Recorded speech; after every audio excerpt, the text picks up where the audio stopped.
Hey guys, and welcome back to today's video. So today you join me with my 2020 Tesla Model 3. Today what we're going to be doing is going over some EV winter driving tips because we've all been seeing the articles on the news about EVs are not lasting as long in the winter, they're taking forever to charge.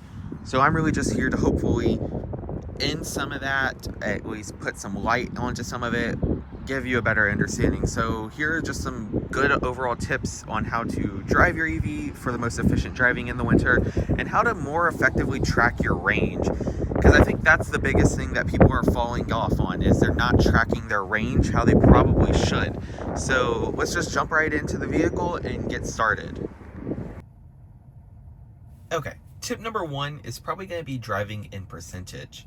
The easiest way on a Model 3 and a Model Y to do that is to just tap your miles to change to percent.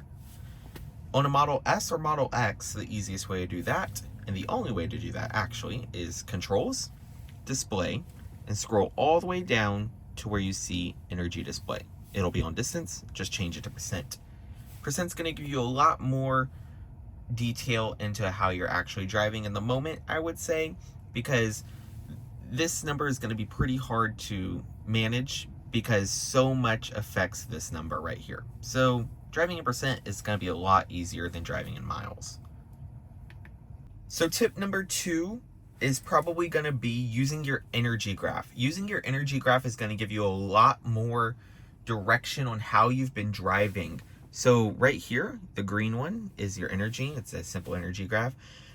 I've been doing some testing with pretty bad conditions, so don't be looking at my projected range. It's actually quite low because I've been doing some winter testing with non-regenerative braking, rolling, and I'll actually go into all that. So if we go back here and see, yeah, I have 83%, 99 miles projected. The reason why is I've been preconditioning the battery a lot, and I'll get into all that.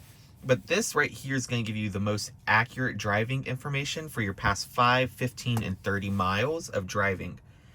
Lower you are to this rated line, the better consumption you're going to have. So if you go to instant range, where I'm really close, you can see I have 150 miles, how I've been driving. And if I go back to my past 5 miles, because I kind of fixed some settings from some other test, you can see I have 114 based on the past 5, and how I was just driving a few minutes ago, I have 203 miles in the winter based on how I was driving.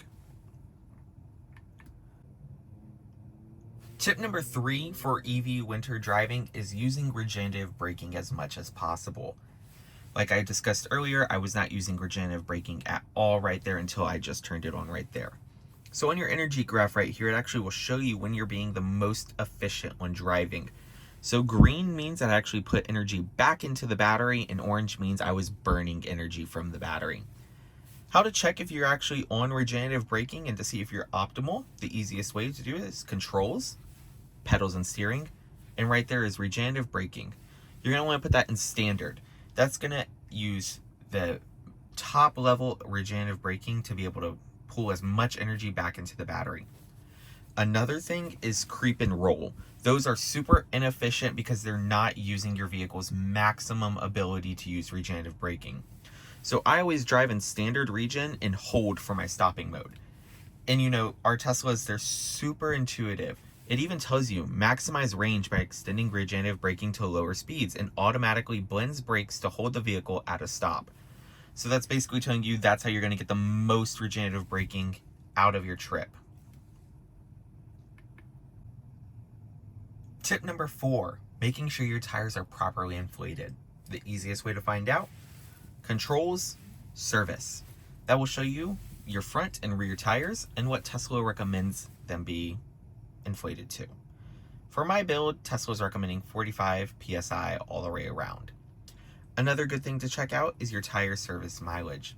That's how many miles you've driven since your tires have been last rotated. On my 2020 build of Model 3, Tesla recommends that I do it every 6,250 miles. To check yours, just go to Controls, Service, and then you can do tire service mileage to see how long it's been since you've rotated your tires. Tip number 5 is going to be preconditioning your battery. The easiest way to do that every morning is to go into your app, select climate, and precondition your cabin. By preconditioning your cabin, you're actually going to be preconditioning your battery as well from the charger and not the pack if you're plugged into a little charger. By doing that, you're going to actually be pulling energy from your charger to heat up the battery. That's going to make your driving a lot more efficient. Along with that, preconditioning your battery for supercharging. So say I want to go to this supercharger right here, I type it in, press navigate. As you can see, it's going to calculate the route and then pop up preconditioning battery for fast charging. That's going to heat the battery to optimal performance to be able to accept the fastest charge rate possible. By doing that, you're going to be able to charge a lot faster. Your car knows it's going to charge, and then you're not going to be slowly charging. Because the biggest thing I've been seeing is everybody's saying it's taking 2 hours to charge. Now granted, that may not be waiting in line, but I can guarantee you if you're doing these simple tips right here by preconditioning your battery, it's not going to take you 2 hours to supercharge. It's going to be a lot less. If you're doing a dead to full charge, it may take you an hour, granted, depending on what supercharger you're on. But that's going to be tip number 5. Preconditioning your battery for fast charging or just daily driving. That helps optimize where the power is going in your vehicle. Okay, and just as a little bonus tip, I'm going to throw this one in here. Your climate. Maximizing your climate is probably the best. I've noticed that I've been in manual this whole video. You're going to do auto. That's going to actually direct the flow of air to know if the vehicle needs to defrost the windshield, to the floor if it's colder down there, or to your body. So by doing auto, the vehicle automatically adapts to different temperatures. So I hope you guys enjoyed these quick and simple EV winter driving tips. If you have any questions, comment them down below, or also please comment your EV winter driving tips. Allow us to all know what you're doing to maximize your range. So if you like this video, please don't forget to like, comment, and subscribe. It lets me know what I'm doing you guys are enjoying. And until the next drive, goodbye.